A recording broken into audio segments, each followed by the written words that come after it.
Statistics, हम लोगों ने स्टैटिस्टिक्स के अंदर हिस्टोग्राम और क्यूमुलेटिव फ्रीक्वेंसी कर्व भी कर लिया था, और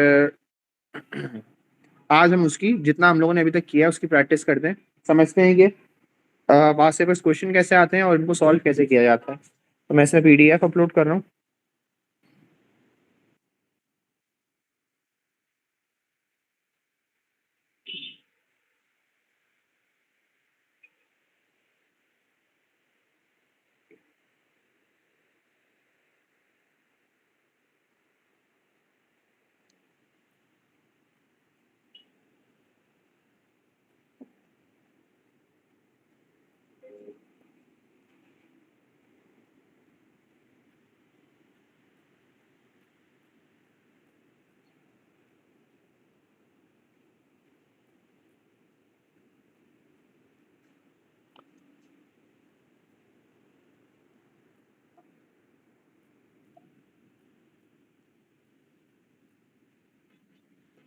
Yeah.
ओके, सबको मेरी आवाज आ रही है?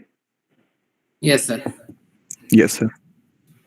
ओके, स्टैटिस्टिक्स के पास से क्वेश्चंस देखते हैं।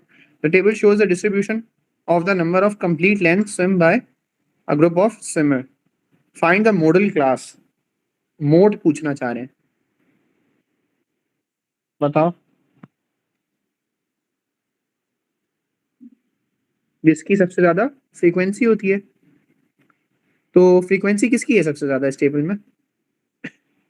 इस टेबल में सबसे फ्रीक्वेंसी 20 सर। 20 to 40 से 40 वाली उसकी क्लास की। जी, इस मॉडल, ये इस क्लास की जो है हमारी फ्रीक्वेंसी 20 है, तो इसी वजह से ये मोड है, ये मॉडल क्लास है।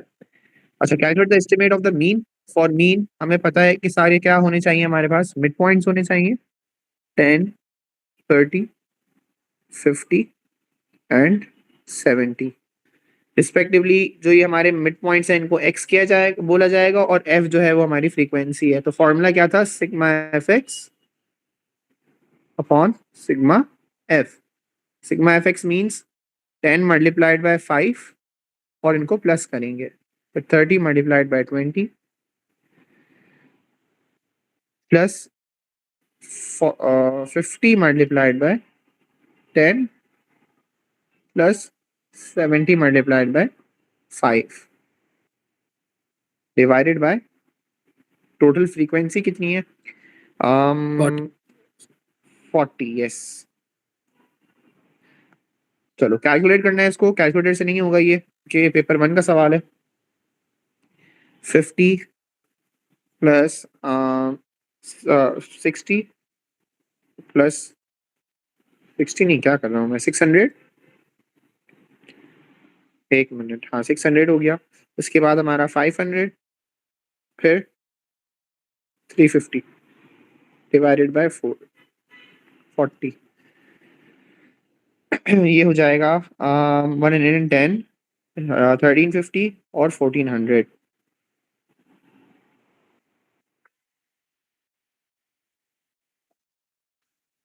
थर्टी फाइव जो है वो हमारा एस्टिमेटेड मीन है। इसको एस्टिमेट ऑफ मीन क्यों कहा जा रहा है? क्योंकि हम लोगों ने मिड पॉइंट्स लेके एस्टिमेट निकाला है। Okay sir. आगे चलते हैं। The table shows the result when six sided die was thrown 50 times. अच्छा, स्कोर, फ्रीक्वेंसी,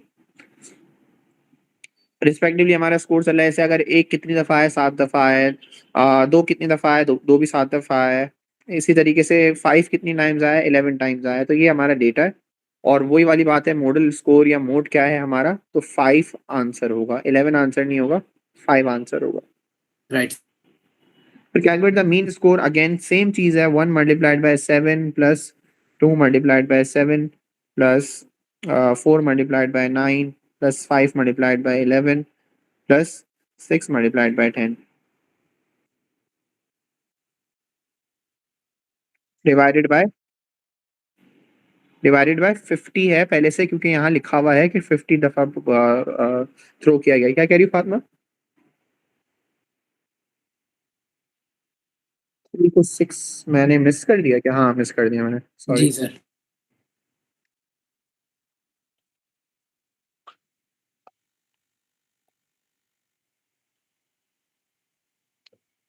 सही है। इसको कैलकुलेट करेंगे, कितना हो जाएगा? 7 plus 14 plus 36 plus 18 plus 55 plus 60 divided by 50।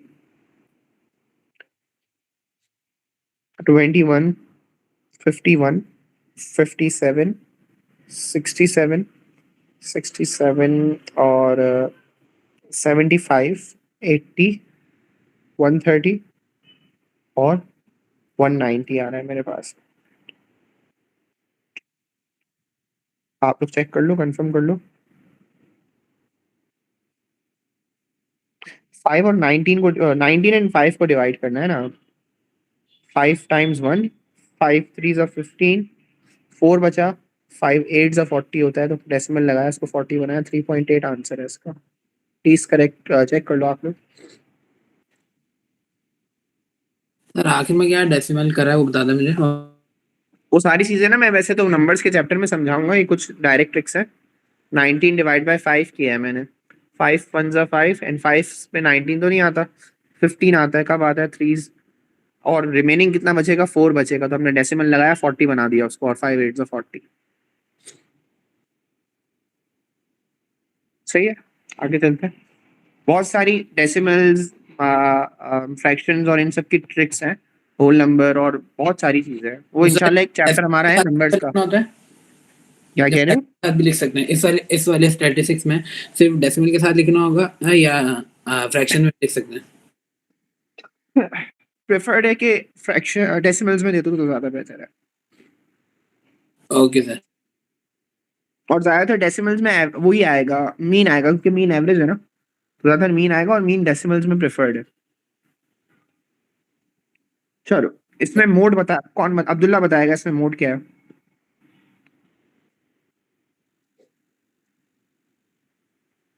Hello Abdullah. Um,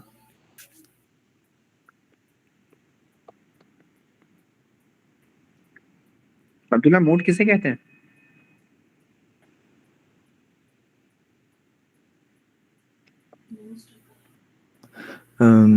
जो नंबर जैसे मोस्ट करें, सही है, मोस्ट अकरिंग, मोस्ट फ्रीक्वेंट। तो आंसर क्या होगा इसमें?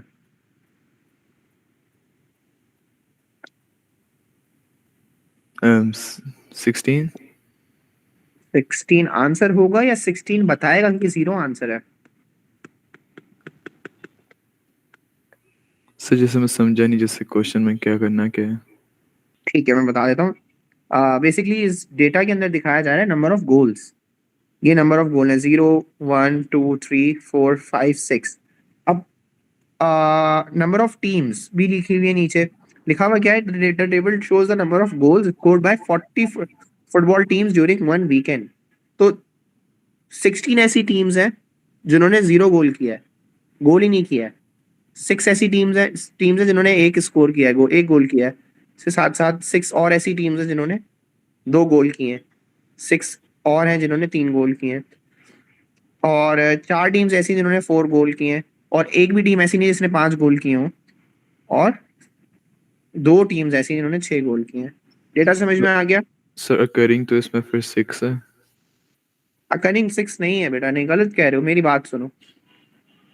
सबसे ज्यादा फ्रीक्वेंसी जो हमारे पास नीचे आता है वो हमेशा फ्रीक्वेंसी, ये चीज भी मैंने बताई थी, number of team is frequency. और अगर मैं डेटा को अनग्रुप करूं तो नंबर ऑफ गोल्स अगर 0 है तो 0 ज्यादा है ना।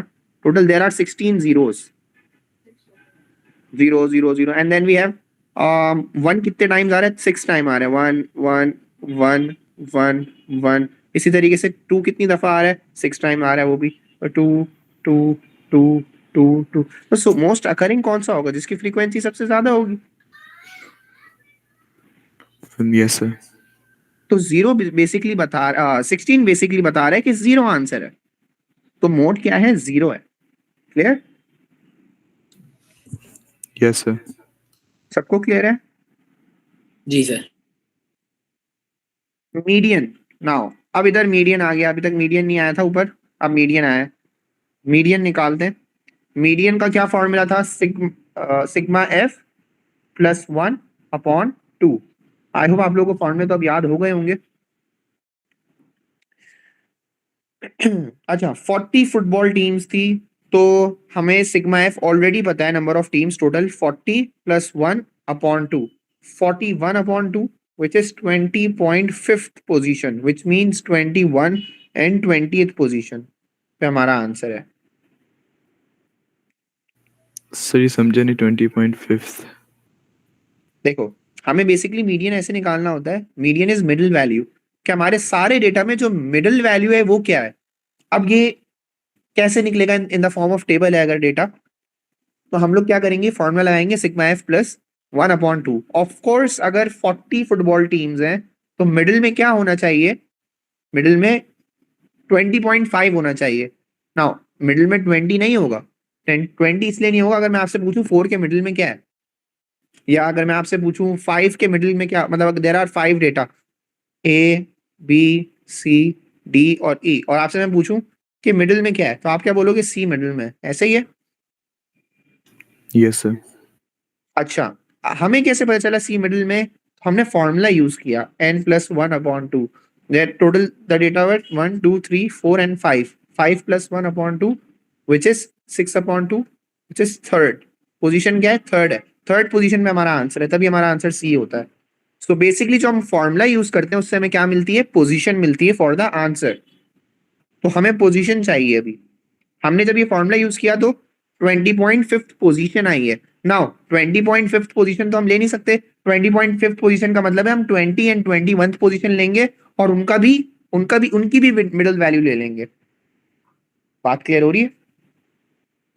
Yes sir. तो अब 20 and 20th and 21th position को देखना है कहाँ पे लाई कर रही है। 16 पोजीशन यहां तक है, किसी को कोई मसला? No sir. नो। यहाँ तक 16 पोजीशंस हैं। 17th पोजीशन यहाँ आएगी, 17 18 19 20 21 22, 22 पोजीशंस यहाँ पे हैं। तो 20 एंड 21st पोजीशन यहीं पे आ रही है। इसका क्या मतलब है? आंसर क्या है हमारा? 1। समझ में आया? आंसर 6 नहीं है, 6 नहीं, आंसर 1 है। प्लीज आप लोग ये गलती नहीं करना कि क्योंकि यहीं पे आंसर आ रहा है तो आप लोग बोलो 6 आंसर है। नहीं, 6 तो बता रहा है कि कौन सी पोजीशन चल रही है करंटली। 16th के बाद जितनी पोजीशंस हैं, फॉर एग्जांपल यहाँ तक कितनी, 1 2 3 4 5 6, 22 पोजीशंस यहाँ पे हैं, फिर 23rd पोजीशन यहाँ पे होगी, 24th 25th 26th 27 position total यहाँ पे है। सर अगर हम पूरे डेटा की पोजीशंस देख लें तो 38 पोजीशन यहाँ तक होगी, 39 एंड 40 पोजीशन यहाँ पे होंगी। क्यों 40 होंगी? क्योंकि there were 40 teams in total. ठीक, समझ में आ रहा है? जी सर। सर मुझे एक ये सवाल पूछना था कि अगर 22 इधर है, 23 दूसरे वाले में होता, तो फिर हम 1+2 करके दोनों को डिवाइड कर देते 2 से, राइट? बिल्कुल सही कह रहे हो, परफेक्ट। अगर हमारी अभी तो सेम वैल्यूज आ रही है ना, 21st पे भी हमारी 20th पोजीशन पे भी हमारा 1 आंसर आ रहा है, 21st पोजीशन में भी हमारा क्या आंसर आ रहा है? 1 ही आंसर आ रहा है। तो अगर मैं इन दोनों का मिडिल निकाल, मतलब इन दोनों को ऐड करके डिवाइड बाय 2 करूं मिडिल निकालने के लिए, तो 1 का मिडिल भी 1 ही होगा। 1 + 1/2, 2/2 विच इज 1। ठीक है?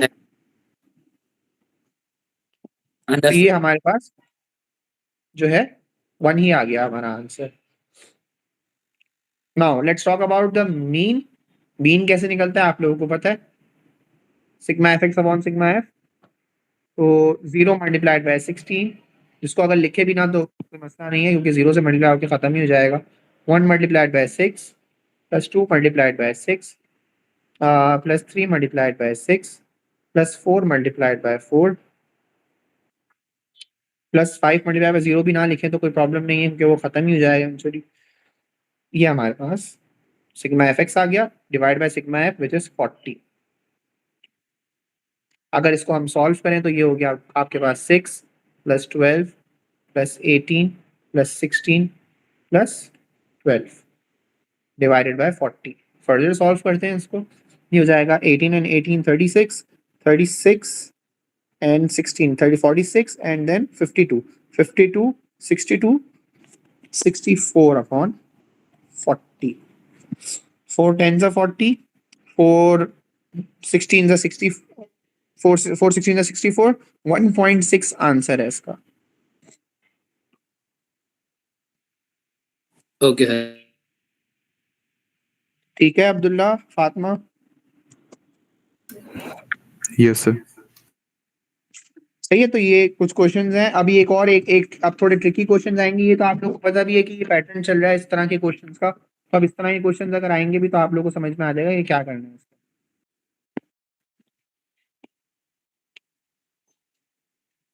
जगह थोड़ी सी मेरे पास कम है, अभी देखिए चलो। The mean of Ali Ben and Carl is, mean mass of Ali Ben and Carl is 40 kg। Mean mass है, इसका क्या मतलब हुआ कि हो सकता है किसी का 42 मास हो सकता है किसी का 35 मास हो सकता है किसी का 47 मास हो।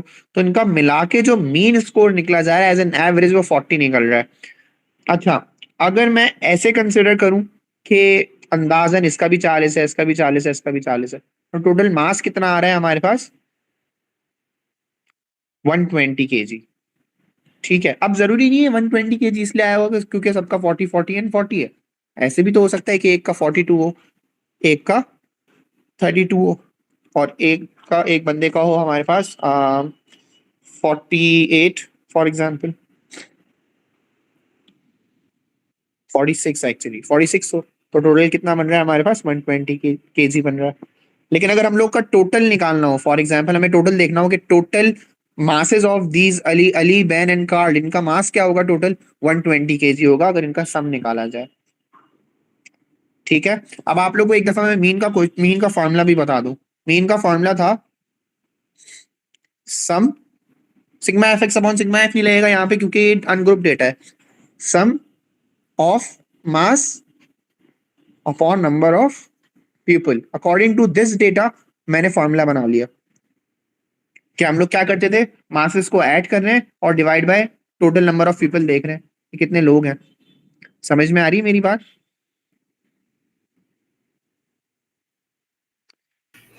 अगर मैं इनका मीन निकालूं तो मीन तो निकला हुआ है ऑफ कोर्स। अगर मैं मीन का फॉर्मूला यूज कर रहा हूं तो मैं मीन की जगह मीन लिख देता हूं विच इज 40, और सम की जगह मैं एक्स लिख देता हूं, मुझे नहीं पता इनका सम, और डिवाइड बाय 3 किया जिससे मुझे पता चला कि इनका सम कितना आ रहा है 120 kg। वही वाली बात आ गई जो मैंने आप लोगों को समझाई है। विदाउट फॉर्मूला भी 120 आ रहा है, विद फॉर्मूला भी अगर आप लोग करना चाह रहे हो तो 120। So their sum of masses is 120।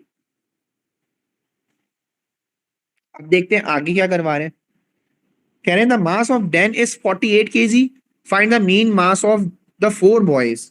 सही है, पहले 3 लोग थे, एक और बंदा ऐड हुआ डैन, उसका 48 kg है। तो अब वापस से फॉर्मूले का मीन का फॉर्मूला लगाएंगे which is mean is equals to sum divide by number. अब न्यू मीन निकालना है। सम कितना हो जाएगा? पहले 3 लोगों का 120 था और जो 4th पर्सन ऐड हुआ है वो हो गया 48। डिवाइड किससे करेंगे? अब 4 से करेंगे, तो ये हो गया 168 डिवाइडेड बाय 4, 4 4 से 16 एंड 4 2 से 8, 42 kg अब मीन आ रहा है। सर 120 कैसे आया? 120 कैसे आया? मैंने इस 3 को वहां मल्टीप्लाई करा दिया। जब मैंने यहाँ से 3 से मल्टीप्लाई कराया ना 40 से, तो 120 kg sum of mass of 3 people आ रहा है। ठीक है। सही है। और कोई सवाल? No. Zaid, Fatima? Clear sir. ठीक है जी, क्वेश्चन करो आप लोग।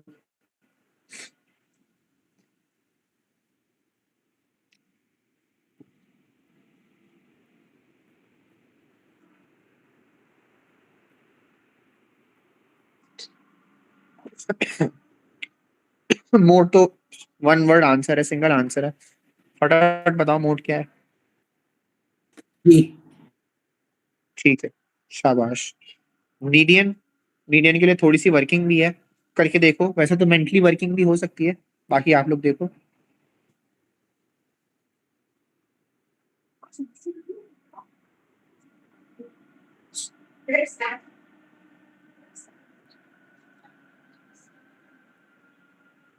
जी क्या आ रहा है मीडियन?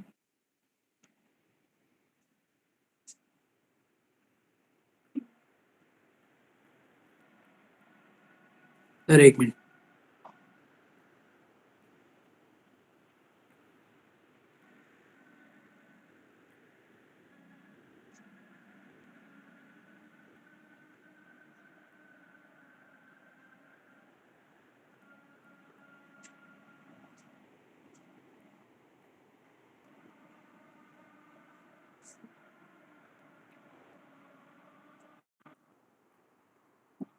सर 2.25 में भी।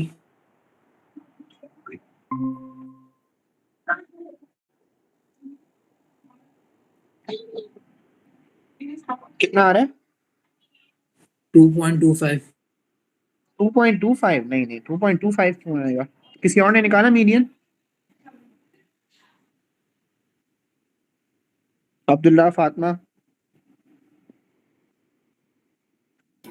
No sir.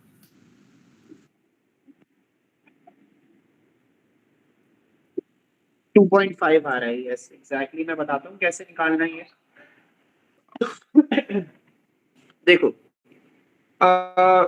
मीडियन का फॉर्मूला आप लोगों को बताया था, sigma F plus 1/2। Total frequency कितनी है हमारी? 12 है, वैसे भी देखो क्वेश्चन में गिवन है। तो 12 प्लस 1/2 करना है, 13/2 करना है, which is 6.5 position. Now 6.5 position का मतलब है 6 पोजीशन एंड 7 पोजीशन।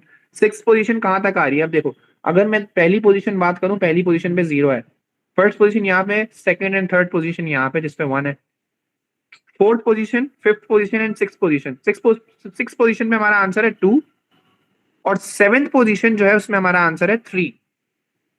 तो इन दोनों पोजीशंस का भी मिडिल लेना पड़ेगा, तो 2 + 3 डिवाइडेड बाय 2 विच इज 2.5। तो correct okay. Answer. Right sir. आगे चलते हैं। The number of goals score by some football teams during one weekend was recorded. The table shows the result. अच्छा, ये थोड़ा टेक्निकल सवाल है, ठीक है। If the mode is 0, find the smallest possible value of x। अब इन्होंने x unknown, मतलब हमें फ्रीक्वेंसी ऑफ 0 अननोन की है, लेकिन कह रहे हैं if the mode is 0, mode ही हमारा अगर 0 है तो x की वैल्यू क्या होगी? What will be the smallest possible value of x? Any guess? 0 और 1 सर।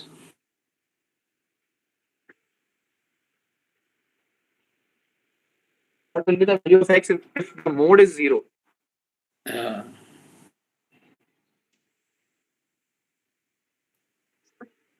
मोड का क्या मतलब होता है? मोस्ट रिपीटिंग और most frequent sir. Most frequent, highest frequency number. 0 की फ्रीक्वेंसी सबसे ज्यादा होनी चाहिए इन सारे डेटा से। तो सर अभी तक अगर हम 0 को कंसीडर ना करें, 0 को अगर इग्नोर करें, तो बाकी कितनी फ्रीक्वेंसी सबकी ज्यादा है? सबसे ज्यादा कितनी है? 5 है, तो 5 से भी ज्यादा होनी चाहिए। कितनी 6 होनी चाहिए फिर? 6। 6 होगी। लेकिन एक मेरी बात और समझना, 6 भी हो सकता है भाई, 7 भी हो सकता है, 8 भी हो सकता है, 1000 भी हो सकता है, लेकिन उन्होंने क्या बोला है? Smallest possible answer, right sir. which is 6. If the median is 1, find the value of x. Now if the median is 1, median is 1 का मतलब ये है कि ये चीज जो है वो, ये इधर हमारा आंसर आना चाहिए। सो अगर हमारा इधर आंसर आना है और ये नंबर अगर मीडियन मिडिल में होना चाहिए, तो बाकी जो नंबर्स हैं हमारे, जैसे फॉर एग्जांपल अगर मैं बात करूं यहाँ की फ्रीक्वेंसी, यहाँ की पोजीशंस की, यहाँ पे कितनी पोजीशन है हमारे पास? 11 पोजीशंस है, सही है, 11 है टोटल। और यहाँ की पोजीशन कितनी होनी चाहिए? यहाँ पे भी 11 होनी चाहिए, तभी तो हमारा बीच में आंसर आएगा 1। नहीं समझ में आई बात? तो सर माइनस में आंसर जाएगा? नहीं नहीं नहीं नहीं नहीं, माइनस में क्यों जाएगा आंसर? मतलब हमारे जीरो टोटल कितने होने चाहिए? टोटल जीरो हमारे 11 होने चाहिए। ओके, मैं और एक और तरीके से बताता हूँ आप लोगों को, देखो पोजीशंस का गेम है सारा, हमें तो पता ही नहीं है यहाँ पे टोटल है कितने, हमें तो टोटल फ्रीक्वेंसी ही नहीं पता, हम तो निकाल भी नहीं सकते टोटल फ्रीक्वेंसी, क्योंकि हमारे पास एक अननोन है। देखो ये सिर्फ लिमिटेड था फॉर द, ये जो 6 है ना, ये जो हमने 6 किया है, this is only limited for part A. Now part B के लिए सिनेरियो चेंज है, वो कह रहे हैं the median is 1 find the value of x. So median is 1 means that 1 जो है वो बीच में आएगा, बाकी लेट्स से 2 2 2 2 2 3 3 3 3 एंड 4 एंड 4। कितनी पोजीशंस हैं? 1 के बाद कितनी पोजीशन है? 1 2 3 4 11 5 सर। 6 7 8 9 10 11। यहाँ पे भी कितनी पोजीशन होनी चाहिए? 11 सर। यहाँ पे भी जीरो, अगर हाँ एग्जैक्टली, और जीरो कितने हो सकते हैं फिर? जीरो हमारे टोटल अगर हम 11 रखते हैं, अगर हम जीरो टोटल 11 रखते हैं, 1 2 3 4 5 6 7 8 9 10 11, तो बीच में हमारा कौन सा नंबर आ रहा है? 1 आ रहा 1 है। यही तो कह रहे हैं कि मीडियन क्या होना चाहिए? 1 होना चाहिए। बट ये तो मैंने देखो ग्रुप, इसको अनग्रुप कर दिया, तो आप लोगों को बहुत आसान लग रहा है। ग्रुप डेटा के अंदर ही टेबल फॉर्म में ही हमें कैसे पता चलेगा? हम यूं जजमेंट करेंगे कि ये देखो यहाँ पे टोटल 11 पोजीशंस है, तो यहाँ पे भी कितनी पोजीशन होनी चाहिए बिफोर 1? यहाँ पे सॉरी 11 पोजीशंस है, और अगर मुझे इसको मिडिल में रखना है, तो यहाँ पे जो हमारे नंबर्स हैं वो कितने होने चाहिए? ये भी 11 होने चाहिए, ताकि बीच में हमारा 1 आ सके। क्लियर हो गई मेरी बात? Yes sir. Yes sir. आगे चलते हैं, ये बहुत बेसिक क्वेश्चन है, ये जैद आप बताओगे मुझे? क्या सर? मुझे क्वेश्चन नंबर 7 बताओ, मेरे से सॉल्व करवाओ, और नाम भी मतलब एक्सप्लेन भी करोगे एक एक पार्ट को। Okay sir. सर इसमें मूड 1 है, मोड जो है वो 1 है, ठीक है, बिकॉज रीजन? ज्यादा फ्रीक्वेंसी आ रही है, सही है इसमें। सबसे ज्यादा फ्रीक्वेंसी है, एग्जैक्टली सबसे ज्यादा फ्रीक्वेंसी। शाबाश। फिर मीन की बात कर लेते हैं। तो सर इसमें फॉर्मूला लगेगा सिग्मा एफ एक्स और डिवाइडेड बाय सिग्मा एफ। शाबाश, परफेक्ट। सिग्मा एफ एक्स, तो एफ एक्स का मतलब क्या होगा? एफ और एक्स क्या है मुझे बताओ? एफ फ्रीक्वेंसी और एक्स डेटा है, और एफ इसमें मतलब डेटा जो नंबर ऑफ, 4 मल्टीप्लाई बाय 0, उसको नहीं भी लिखें तो मसला नहीं है। फिर 6 multiply by 1, 3 multiply by 2, 2 multiply by 3, 1 multiply by 4, और सब में प्लस आएगा बीच में, सॉरी ये बताना भूल गया, और 4 मल्टीप्लाई बाय 5 शाबाश। डिवाइडेड बाय फ्रीक्वेंसी जो कि है 10, 13, 15, 20 है सर मे बी। यहाँ देखो, कभी कभार डेटा भी पढ़ लो तो हमें पता चल जाता है, ऑलरेडी हमें सिग्मा एफ गिवन है, ठीक है, तो ऐसे हेल्प हो जाती है। जब हम इसको ऐड करेंगे, टोटल निकालो, क्या हो जाएगा? 6 6 6 18, 18 एंड 4 22, 22 और 22 और 22 और कितना हो गया? 42 हो गया। 42 डिवाइडेड बाय 20, 2.1 आंसर है इसका।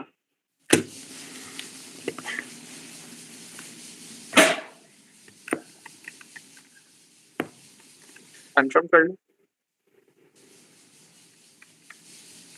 इतना ही है सर। सही है? ठीक है। Yes sir. Over the same 20 days, Emma received a mean of 1.7 letters each day. How many letters did Emma receive altogether?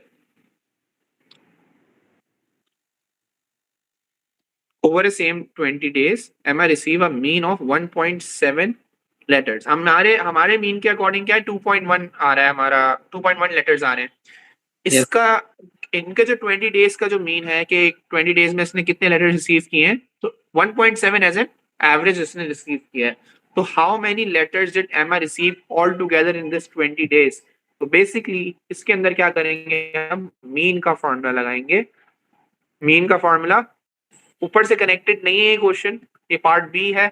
इसमें कह रहे हैं नॉर्मली कि मीन अगर हमारा 1.7 है तो कितने ऑल टुगेदर इसने लेटर रिसीव किए होंगे। आप इसको सिग्मा एफिक्स बोल दो या नॉर्मल सम भी बोल दो तो एक ही बात है, divided by number of letters आएंगे, नंबर ऑफ डेज आएंगे नीचे विच इज 20, मीन है हमारा 1.7 और सम हमें निकाल के देना है ऑल टुगेदर पूछा हुआ है। तो ये हो जाएगा 17 टाइम 2 और 34 आंसर है इसका। तो इसने टोटल कितने लेटर रिसीव किए होंगे? 34 लेटर्स इन 20 डेज रिसीव किए। क्लियर हो गई मेरी बात? Yes sir. सर मेरा एक बिल्कुल सवाल बेसिक था क्वेश्चन। जी अब्दुल्ला बोले। सर मोड में थोड़ा मसला हो, जैसे इसका वन मोड कैसे आया? इसका वन मोड कैसे? अच्छा चलो मैं बताता हूँ। आपके पास है ना ये चीज जो है ना, ये चीज डेटा है, ये डेटा है, ठीक है। Number of letter 0 1 2 3 4 5 letter 6 letter. अब बेसिकली इन 20 दिनों के अंदर, इस 20 डेज के अंदर, जो ये 20 डेज की फ्रीक्वेंसी टोटल, तो 4 ऐसे दिन थे जिसमें इसको कोई लेटर मिला ही नहीं, 6 ऐसे दिन थे जिसमें इसको एक लेटर मिला, 3 ऐसे दिन थे जिसमें 2 लेटर्स मिले, इसी तरीके से 2 ऐसे दिन थे जिसमें 3 लेटर्स मिले, एक दिन ऐसा ही था जिसके अंदर 4 लेटर आए, और 4 ऐसे दिन थे जिसके अंदर 5 लेटर। मैं एक और तरीके से समझा देता हूँ, मतलब ये 4 दिन जो है ना बैठा रहा, इसको लेटर मिले ही नहीं। 6 दिन ऐसे गुजरे हैं जिसके अंदर हर दिन जो है एक एक लेटर आया है। 3 दिन ऐसे थे जिसमें डबल डबल लेटर्स आए, 2 लेटर्स आए। इसी तरीके से 2 दिन ऐसे थे जिसमें 3 लेटर्स आए, और एक दिन ऐसा था जिसमें एक साथ 4 लेटर आए, और 4 दिन ऐसे गुजरे जिसमें 5 करके लेटर्स आए। यहां तक समझ में आ गई अब्दुल्ला? Yes sir. अब वो कहना चाह रहे हैं कि इन नंबर ऑफ लेटर्स में मोड क्या है। मोड मतलब ये होता है कि डेटा में सबसे ज्यादा फ्रीक्वेंटली आने वाला। मतलब मैं कहना चाहूं, अगर मैं इससे पूछूं, अगर ये कोई भी इसकी स्टोरी है, मैं इससे बोलूं कि भैया आपके पास जो लेटर्स आए हैं, तो सबसे ज्यादा जो आपके पास लेटर्स आए, मतलब कितने दिनों में, किस टाइप के, मतलब कितनी क्वांटिटी के जो लेटर्स हैं आपके पास आए हैं, रिसीव हुए हैं आपको, तो वो कितने कितने दिन ऐसे थे जिसके अंदर आपके पास वो लेटर आया है। मतलब फॉर एग्जांपल वो बोले यार मुझे ना तकरीबन 10 दिन तक तो एक ही लेटर दिया उसने, सही है, फिर एक दिन, फिर 2 दिन के अंदर दो दफा इसने मुझे 2 लेटर भिजवाए, और 3 दिन ऐसे थे जिसमें इसने सिर्फ मुझे 5 लेटर भिजवाए। तो वो क्या कह रहा है कि 10 दिन ऐसे गुजरे हैं जिसके अंदर उसने मुझे एक ही लेटर भेजा है, एक लेटर भेजता रहा है। 10 दिन ऐसा था जिसके अंदर उसने मुझे एक लेटर ही भेजा है। समझ रहे हो मैं क्या कहना चाह रहा हूँ? Yes sir. तो इसी तरीके से ये कैसे डिफाइन कर सकता है, कहेगा 6 डेज मेरे ऐसे थे जिसके अंदर मुझे सिर्फ एक लेटर ही मिला है। तो जो मोड है ना वो हमारा 1 है, क्योंकि 1 लेटर इसको बार बार रिसीव हुए हैं, 6 दफा रिसीव हुए हैं, 6 डेज रिसीव हुए हैं। अब क्लियर हुआ? Yes sir. तो मोड इसलिए डिफाइन होता है। और अगर इतनी एक्सप्लेनेशन पे नहीं भी जाना तो बहुत आसान ऐसे हो जाएगा ये क्वेश्चन कि आपको ये चीज देखनी है कि मोस्ट रिपीटिंग नंबर कौन सा है। 1 बार बार रिपीट हुआ है क्योंकि उसकी फ्रीक्वेंसी सबसे ज्यादा है। Yes sir. चलो अब सर इसी तरीके से अब आप मुझे इस डेटा के अंदर, क्वेश्चन नंबर 8 के डेटा के अंदर मोड बताओ। जी सर क्या कह रहे हो? सर ये जो आंसर 34 आया है, ये आया क्यों, मुझे ये समझ नहीं आया। मतलब आया किस चीज का है? 1.7 को 20 से मल्टीप्लाई किया, यस। कैसे मल्टीप्लाई किया ये पूछ रहे हो? नो सर, मतलब मुझे क्वेश्चन थोड़ा समझ नहीं आया कि उसको मतलब 34 लेटर्स मिले या 34 डेज में मिले, ये समझ नहीं आया। मैं बताता हूँ। 20 डेज के अंदर इसको टोटल 34 लेटर्स मिले। वो डेटा डिफरेंट है फ्रॉम दिस डेटा, ठीक है। Okay. अब हाँ, इस तरीके से ये वाले डेटा को समझना है कि कह रहे हैं इन दिस सेम 20 डे एमा receive a mean of 1.7 letters each day. अगर एग्जांपल लेते हैं, थोड़ा सा इसको इजी करते हैं। आपको मैंने 10 दिन तक 2 पीडीएफ्स भेजे, 10 दिन तक हर दिन 2 पीडीएफ्स भेजे, तो आपके पास कितने पीडीएफ जमा हो जाएंगे? 20 सर, 20। बिल्कुल सही है। इसी तरीके से यहाँ पे लिखा हुआ है कि उसको 20 डेज 1.7 लेटर्स हर दिन मिले। अब इसका मतलब ये नहीं है कि एक लेटर दिया हो तो आधा लेटर फाड़ के उसका डिवीजन बना के आधा दिया हो, ऐसा नहीं किया उसने। इसका मतलब 1.5 उसने एस्टिमेशन निकाली कि इतने दिए हैं। एस्टिमेटेड है, exactly this is an estimation के इसको टोटल 1.7 लेटर्स मिले हैं हर दिन। अब इसका मतलब ये नहीं है कि उसने अगर लेट से किसी को 1.5 लेटर मिल रहे तो एक दे दिया और आधा फाड़ के दिया, ऐसा नहीं है। समझ जी रहे हो कि हो सकता है एक फर्स्ट डे उसको बहुत सारे लेटर्स दे दियो, 4 लेटर्स दे दियो, अगले दिन दिए ही नहीं हो, फिर अगले दिन की बात करें तो एक लेटर दिया हो सिर्फ। तो ओवरऑल जो उसने 20 डेज कलेक्ट किए ना वो कितने किए, 34 लेटर्स किए। But how to calculate this all together letters? आपने मीन का फॉर्मूला लगाया, मीन का फॉर्मूला होता है sum of all letters divided by number of days. अब अकॉर्डिंग टू दिस आपने डिवाइड किया 20, सम तो आपको पता नहीं है तो आपने उसको x कर दिया, डिवाइडेड बाय 20 कर दिया, और आपको मीन पता है आपने रिस्पेक्टिवली 1.7 लिख दिया। जब आपने इसको क्रॉस मल्टीप्लाई करके आंसर निकाला तो आपको पता चल गया there were 34 letters received in these 20 days. समझ में आ गया? Yes sir. किसी को कोई मसला? No sir. ठीक है। अब क्वेश्चन नंबर 8 का मोड मुझे अब्दुल्ला बताएगा, मीडियन, और पार्ट बी फातिमा बताएगी। पहले मुझे मोड बताओ अब्दुल्ला, क्या होगा मोड?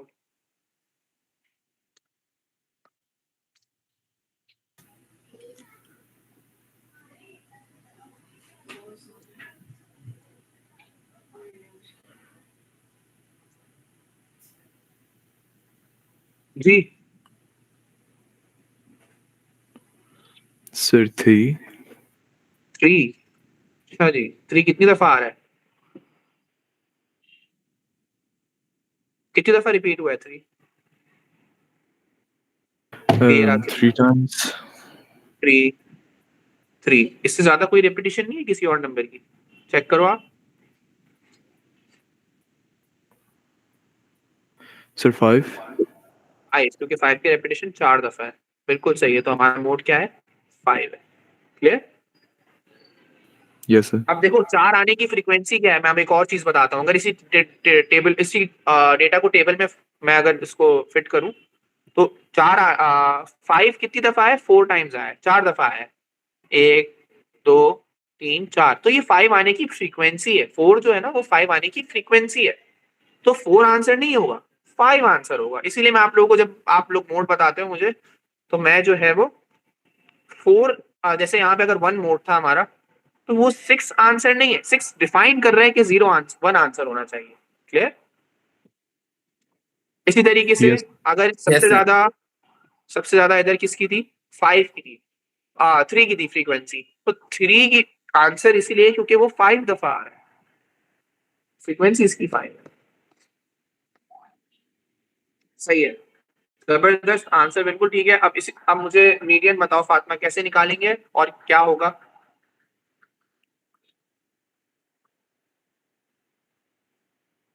असेंडिंग ऑर्डर में अरेंज करेंगे, बहुत इंपॉर्टेंट वो है, स्टेप है। तो 1 1 1 1 और कितने हैं? 2, कितनी दफा है? 2 दफा है, ठीक है। 3, देन 4, आई गेस एक दफा ही है। 5, 1 2 4, 6, 2 दफा। सर 2 3 दफा है। मैंने एक मिस किया है। मैंने कौन सा मिस किया है? देखो, सर 2। मिस कर दिया, ठीक है, जबरदस्त। आप लोग को चेक भी कर रहा हूँ कि आप लोग उठे हुए हो या नहीं उठे हो, तभी मिस्टेक्स कर रहा हूँ जान करके।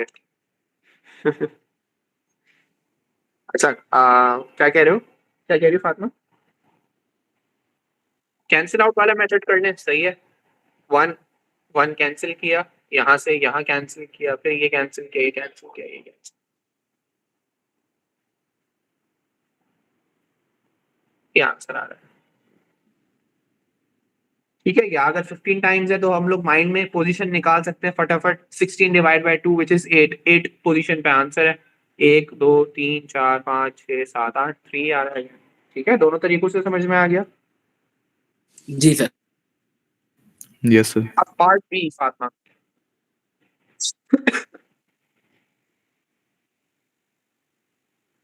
ठीक है, क्या है फॉर्मूला? ठीक है, सम एंड टोटल नंबर।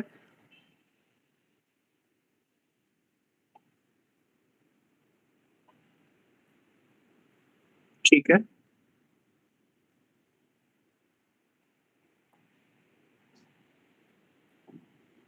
जी बिल्कुल, शाबाश। minus plus तो 28 plus x divided by 3 और -5 को मल्टीप्लाई करेंगे तो -15, x को दोबारा लें तो x is equal to -15 plus 28 which is शाबाश, 13. x equal to 30। जी सही, शाबाश, परफेक्ट। सर ये दोबारा समझा देंगे बी पार्ट? पार्ट बी समझा देता हूँ। पार्ट बी पे हम लोगों ने सिंपली मीन का फॉर्मूला लगाया है। मीन का फॉर्मूला क्या होता है कि जो भी डेटा है उसको ऐड करेंगे, सम करेंगे। जैसे अभी -20, -8 और x है, तो हमने इनको ऐड कर लिया रिस्पेक्टिवली। -20, अच्छा ऐड का साइन क्यों नहीं लगाया? क्योंकि -20 प्लस -8, इसका क्या मतलब हुआ? प्लस माइनस माइनस ही हो गया, तो तभी मैंने -8 लिखा है। तो उसके बाद मैंने आगे लिखा है प्लस x और डिवाइड कर दिया सर कितना प्लस एक्स डेटा है, कैसे कितनी है? Plus x। देखो मैं सबको प्लस कर रहा हूँ, ये ऐसे देख लो। चलो, -20 को प्लस कर रहा हूँ किसके साथ? -8 के साथ। फिर प्लस कर रहा हूँ x के साथ। तो जब मैं इनको सॉल्व करने बैठूंगा तो प्लस माइनस क्या हो जाएगा? माइनस हो जाएगा और ये आ जाएगा। ठीक है, yes sir. This is the overall sum. और सम को अगर डिवाइड कर दें, जितनी क्वांटिटी है, जितनी दफा आया है, पोजीशन है जितनी टोटल, तो 1 2 3 डेटा कितना है? 3 दफा लिखा हुआ भी है यहाँ पे 3 नंबर्स, हमने डिवाइड बाय 3 कर दिया। सिंपल एल्जेब्रिकली सॉल्व किया, 13 आंसर आ गया। Yes sir. Okay. In an experiment, a red die and a blue die were thrown 10 times. Each time the score on the red die was subtracted from the score on the blue die. Find median. Abdullah कैसे median निकलेगा इसका?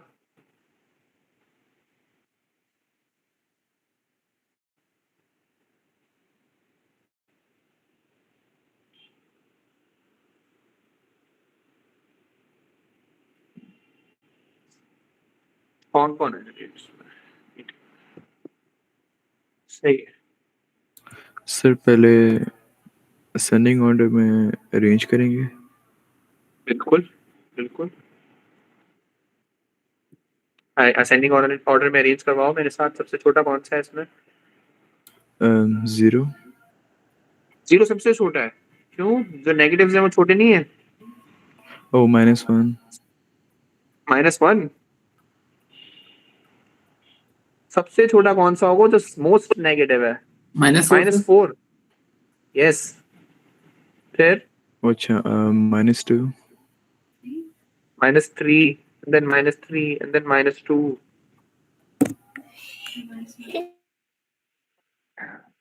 ऐसे याद रखना हमेशा कि अगर मैंने आपके एग्जाम में -4 किए तो गुस्सा ज्यादा आएगा या -1 पे गुस्सा ज्यादा आएगा? -4 पे होगा ना। तो जितना ज्यादा नेगेटिव होगा उतना ही आपकी वैल्यू छोटी होती जाएगी। ठीक है, यस सर। ठीक है। तो अब इसके बाद आएगा -1, इसके बाद आएगा 0, इसके बाद सर 2 2 and then 3 4 4 and 5। 5। अब मिडिल कैसे निकालना है? आइदर मेथड है आपके पास 10 + 1 डिवाइडेड बाय 2, या फिर जो कैंसिलेशन वाला मेथड है 1 बाय 1 करोगे। लेकिन जब दोनों नेक्स्ट स्टेप, अगर आप नेक्स्ट कैंसिलेशन में दोनों को कैंसिल कर दोगे तो कुछ तो बचेगा ही नहीं। सो ऐसे बेवकूफी नहीं करना। जब आपके पास 2 नंबर्स आ रहे हो इंस्टेड ऑफ 3, अब आप क्या करना, इन दोनों नंबर्स को ले लेना और इन दोनों को ऐड करके डिवाइडेड बाय 2 करना। -1 + 0 divided by 2, basically -1 divided by 2, which is 0.5, minus 0.5. तो मीडियन क्या है? माइनस 0.5. मीन कैसे निकलेगा इसका? बहुत आसान है, सम करेंगे divide by number of data कर देंगे. 10 टाइम्स तो नंबर ऑफ डेटा है बेसिकली, तो 10 तो इजीली लिख दिया हमने डिनोमिनेटर में. न्यूमरेटर में क्या लिखेंगे? 5. अच्छा, अब ये किस तरीके से होगा? 5 प्लस माइनस 4 है ना, तो मैं प्लस माइनस माइनस लिख रहा हूँ. तो 5 माइनस 4 माइनस 3 प्लस 4 प्लस 0 तो लिखने की जरूरत नहीं है. Then we have plus 2 minus 1 minus 3 plus 3 minus 2. ये डेटा है टोटल.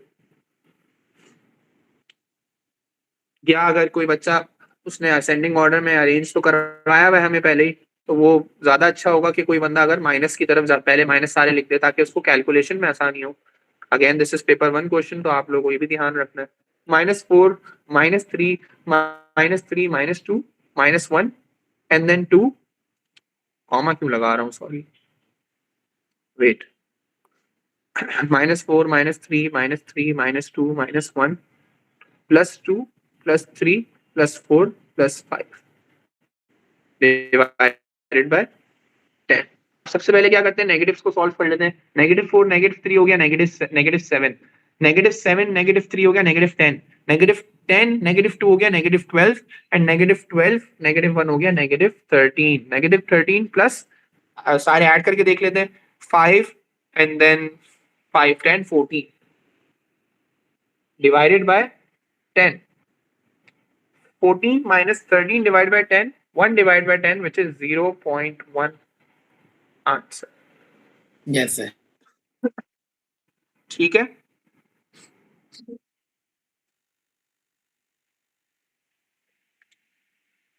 ये अगेन थोड़ा सा ट्रिकी क्वेश्चन है.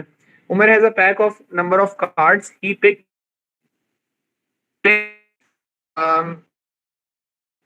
picks these 5 cards. Write down the mode of the 5 number. चलिए, -2 है, minus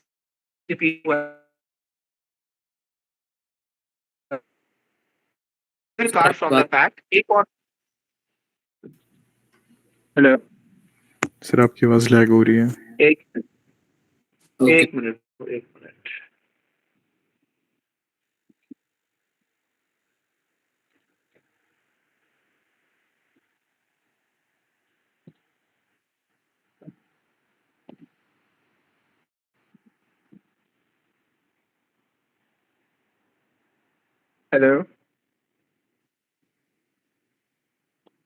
hello ji sir.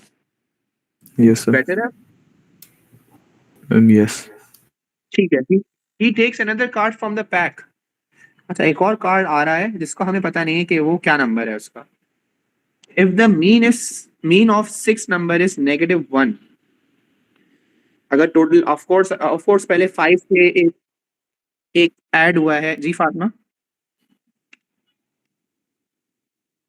Part A में देखो पूछ रहे हैं मोड क्या होगा ऑफ दीज 5 नंबर्स. तो आउट ऑफ दीज 5 नंबर्स कौन सा रिपीट हुआ है? -2 सर. ठीक है. अच्छा, अब वो कह रहे हैं he takes another card from the pack. We don't know कि उसका क्या नंबर है, लेकिन टोटल हमें पता है अब 6 कार्ड्स हो गए.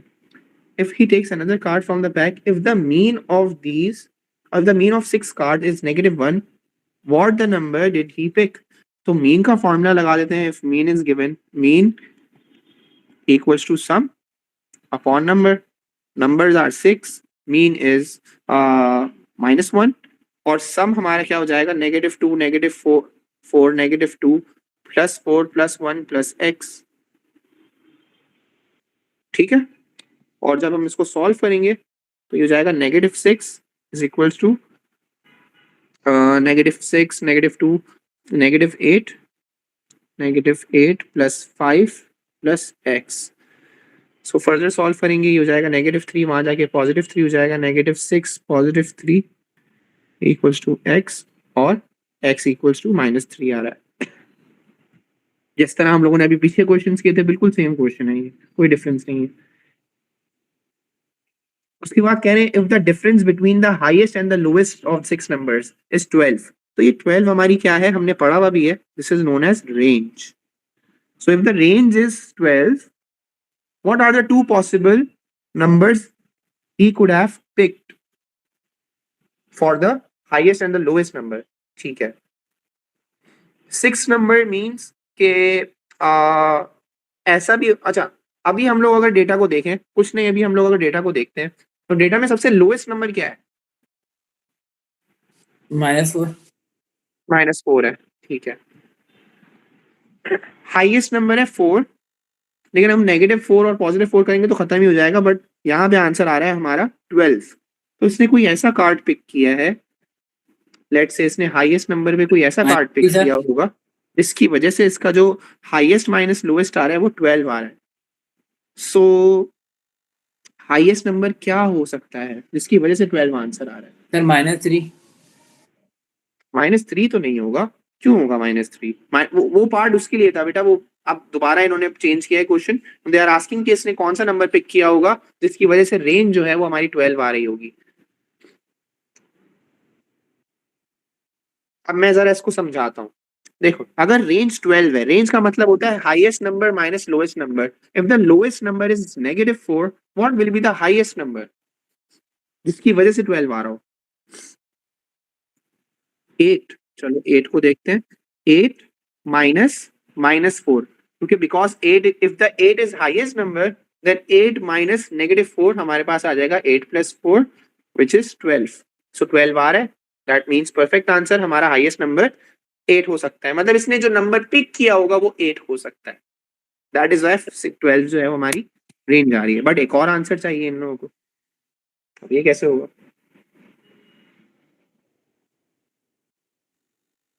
नहीं, they are not asking for the highest and the lowest numbers. They are basically asking for the two possible numbers that he could have picked.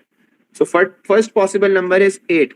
So if he has picked 8, so the range is basically 12.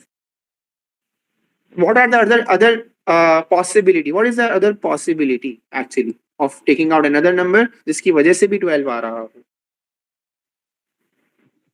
Now focus on the highest number. अब अगर हम इसको देखें, highest क्या है? 4 है।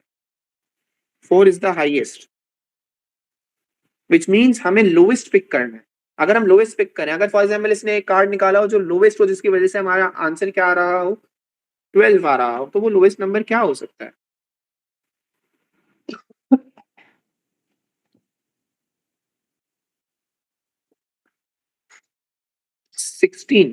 अब 16 is the highest number for example, तो lowest माइनस करना है which is 4। बिल्कुल सही कहा आपने, 12।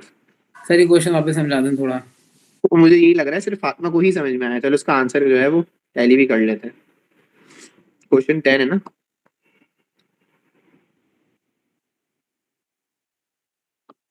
टू पॉसिबल, तो 8 एंड -8 आ रहा है। 8 तो हमने निकाल लिया, 16 क्यों नहीं लिया इन्होंने?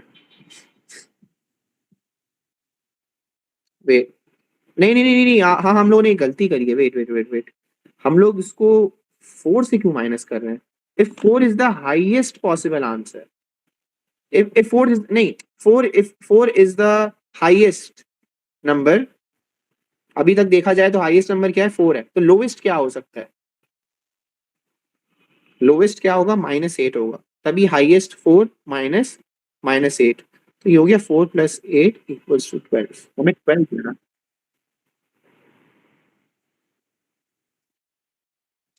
हाँ बेसिकली देखो चांसेस क्या हैं।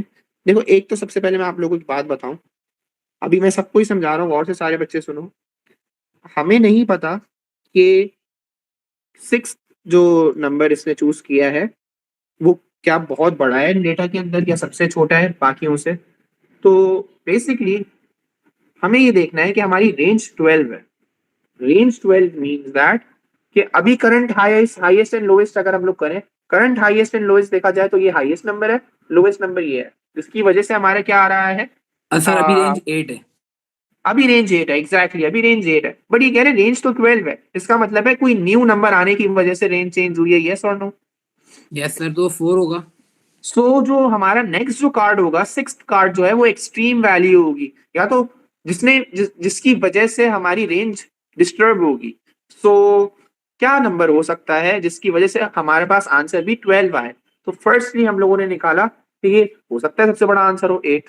अब 8 ही स्पेसिफिकली क्यों लिया, because if the 8 is the highest number तो लोएस्ट हमारा -4 था, तो -4 विच विल गिव यू 12। तो 12 इस तरीके से रेंज आ रही है, हेंस हमें पता चल गया कि 8 हमारा आंसर हो सकता है। सर ये ठीक है, सर ये आपने माइनस माइनस क्या करा, ये बताइएगा वापस। ब्रैकेट रेंज का फॉर्मूला क्या होता है, highest minus lowest. Okay okay, तो हाँ माइनस एक तो हाईएस्ट माइनस लोवेस्ट का माइनस ये रहा, और एक वैल्यू के खुद का भी तो माइनस है, जी जी सर। तभी माइनस माइनस प्लस बन गया। अच्छा, एक ये पॉसिबिलिटी है, ठीक है, कि फॉर एग्जांपल जो उसने कार्ड पिक किया होगा वो बहुत बड़ा होगा बाकियों से, जिसकी वजह से हमारी रेंज क्या आ रही होगी, 12 आ रही होगी। सेकेंडली,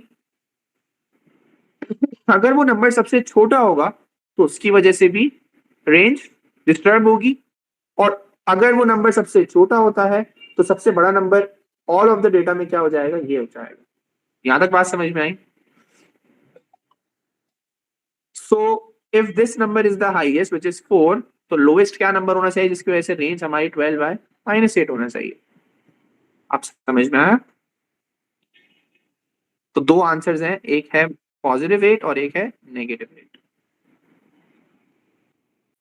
टाइम लगेगा इसको डाइजेस्ट करने में, खुद से ज्यादा अच्छी तरीके से देखो इस क्वेश्चन को।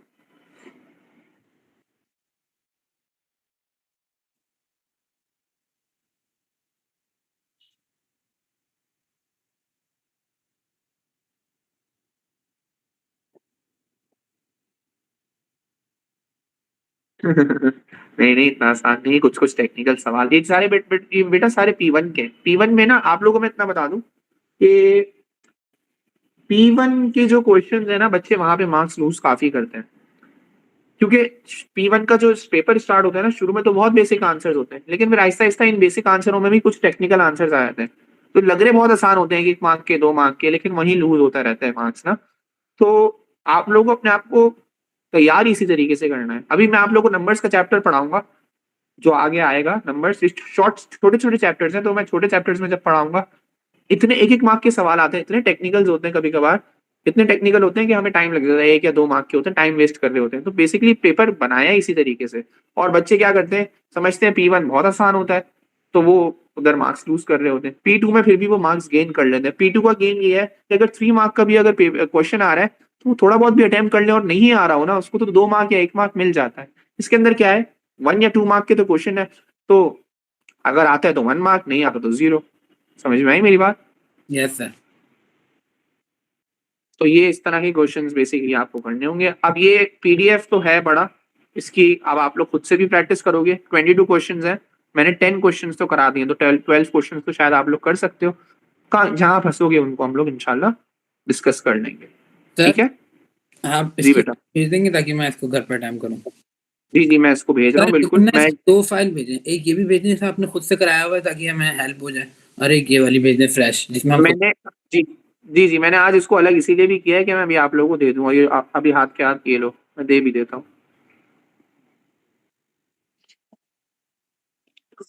Any questions? No sir. Abdullah, Abdullah इतना Yeah, खामोश क्यों होता है, no. मुझे समझ में नहीं आता। हाँ अब्दुल्ला इतने खामोश क्यों होते हो?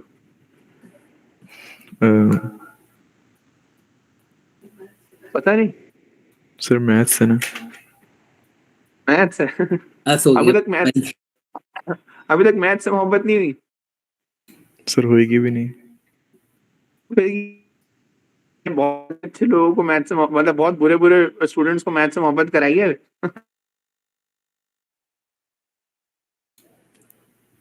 सर हो जाए तो अच्छी बात है।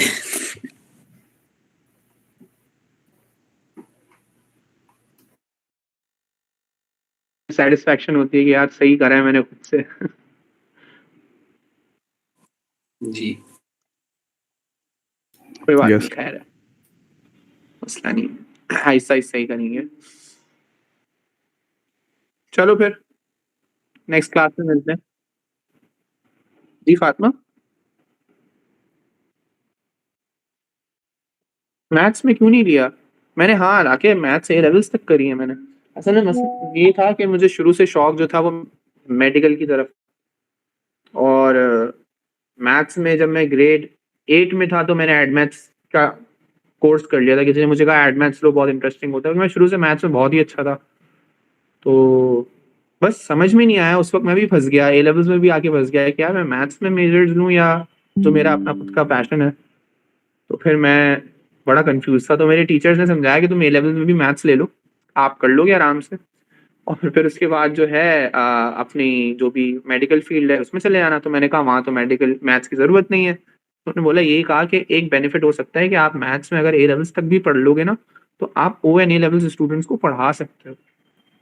तो मैंने बोला ये ज़्यादा बेटर है। फिर मैंने टीचिंग के लिए मैथ्स ही कर लिया है। मुझे यकीन मानो मेडिकल के सब्जेक्ट्स पढ़ाने में मज़ा ही नहीं आता। लेकिन हाँ, साइंस सब्जेक्ट्स में जो अदर सब्जेक्ट्स जैसे केमिस्ट्री है एंड फिजिक्स है उसमें बहुत मज़ा आता है। लेकिन पर्सनली बायोलॉजी पढ़ाने में मज़ा नहीं आता मुझे। हालाँकि ये मेरा वो है, मेरी फील्ड से रिलेटेड है। तो डेंटिस्ट्री मेरा शौक था जो मुझे बनना था, और अल्लाह का शुक्र है मैं वो बन रहा हूँ।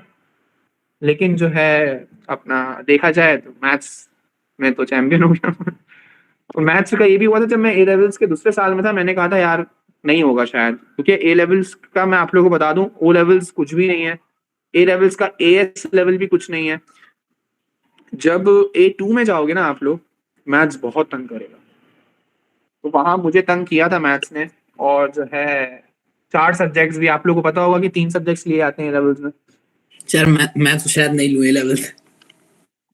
नहीं, क्यों नहीं कर रहे हो? जब इतने अच्छे बच्चे हो, तुम तो इतने तेज भी हो। मैथ्स तो तुम लोग तीनों माशाल्लाह अच्छे बच्चे हो, मेरे ख्याल में तो लेना चाहिए आगे, ए लेवल्स करना चाहिए। ए लेवल्स करोगे तो क्या होगा?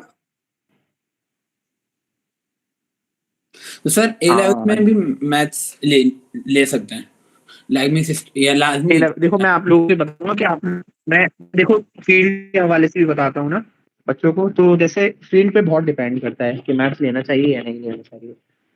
जैसे बायोलॉजी स्टूडेंट्स को मैं कभी भी रिकमेंड नहीं करूंगा, क्योंकि मैंने खुद बहुत स्ट्रगल किया था, तभी तो मैथ्स छोड़ दिया था मैंने लेवल में जब मैथ्स छोड़ा ना, जब मेरे एक टीचर ने कहा कि तुम कर क्या रहे हो, तुम्हारा एएस लेवल में ग्रेड ए आया है, ए ग्रेड आया है, A2 भी दे दो। जब एवरेज बनेगा ग्रेड का तो BCD आ जाएगा, क्या हो गया, कोई बात नहीं। लेकिन एक बात तो हो जाएगी ना कि तुमने ए लेवल मैथ्स कर लिया है। तो फिर मैंने वहां सोचा, मैंने 2 महीनों के लिए मैथ्स छोड़ दिया था ए लेवल्स के अंदर, A2 के अंदर, कि मैंने अपने क्लास टीचर को भी बोल दिया था सर मैंने मैथ्स छोड़ दिया है।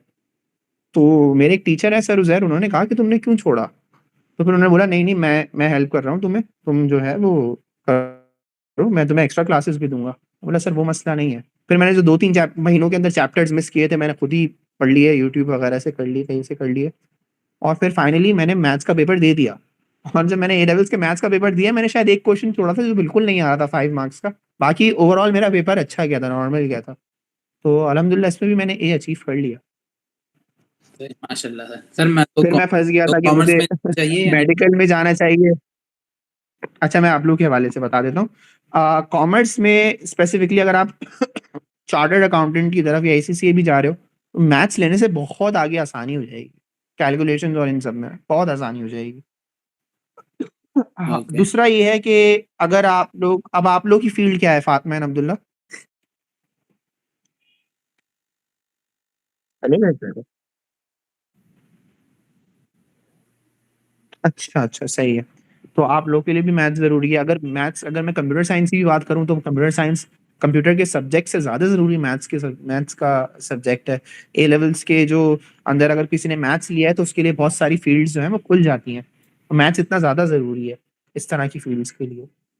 तो मैथ्स से तो दोस्ती करनी पड़ेगी, अब्दुल्ला को भी करनी पड़ेगी, क्योंकि आगे जाके जो है ए लेवल्स में तो और टफ हो जाएगा। एक और चीज़ है, एक और आप लोगों ने शायद सुना होगा, एडिशनल मैथमेटिक्स, एड मैथ्स। जी सर सुना है। एडिशनल मैथमेटिक्स का भी बहुत फायदा है, क्योंकि एडिशनल मैथमेटिक्स किसी बच्चे ने अगर लिया है ना, तो उसका जो ए लेवल्स का जो मैथ्स का पेपर 1 है ना, पेपर 1 कंपोनेंट है, वो बहुत इजी हो जाता है अगर किसी ने लिया है एड मैथ्स को। तो वो उसके लिए बड़ा आसान है ए लेवल्स के अंदर, एएस के अंदर स्कोर करना। तो ये एक बेनिफिट है एड मैथ्स का। अच्छा सर एक बात बताएं कि आपने मतलब जी, का भी पता है और इसका भी पता है ओ लेवल्स का, तो दोनों में से हार्ड मैथ्स किसकी होती है? क्योंकि मेरा भाई ओ लेवल्स करके आया, वो बोलता है कि ओ लेवल्स मुश्किल है, और यहाँ पे मेरी सिस्टर ने करा वो बोलती है IGCSE मुश्किल है। तो मुश्किल अच्छा, किसका है? ओ एंड IGCSE को कंपेयर करवा रहे हो आप? जी, एक भाई ने ओ लेवल्स करा और सिस्टर ने आईजीसीएसई करा है, इस वजह से दोनों पूरा टाइम ये करते रहते हैं। नहीं, आईजीसीएसई ज्यादा इजी है मेरे हिसाब से भी। अच्छा सर। ओ लेवल्स मुश्किल है, आईजीसीएसई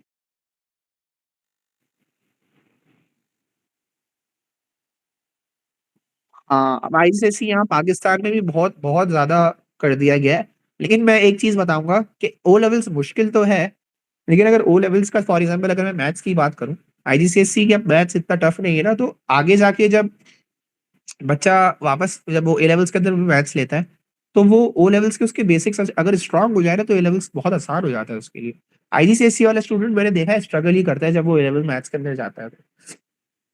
राइट सर। लेकिन मैं तो देखो मैं यहाँ पे बैठा हूँ, अभी तक मैंने आप लोगों को डिफरेंशिएट भी नहीं किया हुआ कि आईजीसीएसई का पढ़ रहे, ओ लेवल्स का पढ़ रहे। मैं जनरली पढ़ा रहा हूँ। हाँ, जहाँ पे मुझे लगेगा कि जैद को जरूरत नहीं है लेक्चर की, या जहाँ पे लगेगा फातिमा अब्दुल्ला को जरूरत नहीं है, तो मैं वहां पे अलग अलग भी कर सकता हूँ।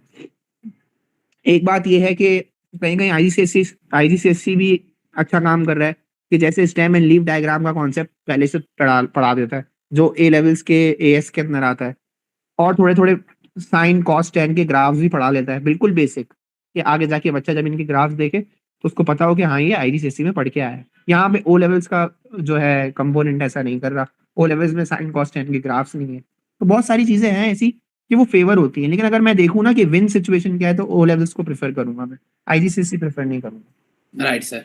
ज्यादातर लोग यही कहते हैं, मैंने भी जिन जो पढ़ाते हैं ना, मैंने जिनसे डिस्कस करा है, नहीं बोला है कि O levels compare to IGCSE hard है। अच्छा, इन दोनों से मुश्किल मुश्किल आईजीसीएसई हार्ड नहीं है, आईजीसीएसई मुश्किल नहीं है, याद रखना, डिफरेंट है बिल्कुल। ओके जी। हाँ, आसान है मेरे हिसाब से तो। जी मैंने अब लेकिन बोले ओ लेवल्स समझना, आसान। ओ लेवल्स करना, ओ लेवल्स का मैथ्स लेना फॉर एग्जांपल स्पेसिफिकली, वो ज्यादा बेटर है, ये मैं कहूंगा। जी मिक्स सर, रिव्यूज नहीं तो है बेटा इसमें। सिर्फ अगर मैं तुम लोगों को बात बताऊं ना, तो ये आईजीसीएसई और ओ लेवल्स कुछ भी नहीं है क्या। बच्चों का जो वो लंदन का वो है बोर्ड है, जीसीएससी के नाम से, वो बहुत जबरदस्त है।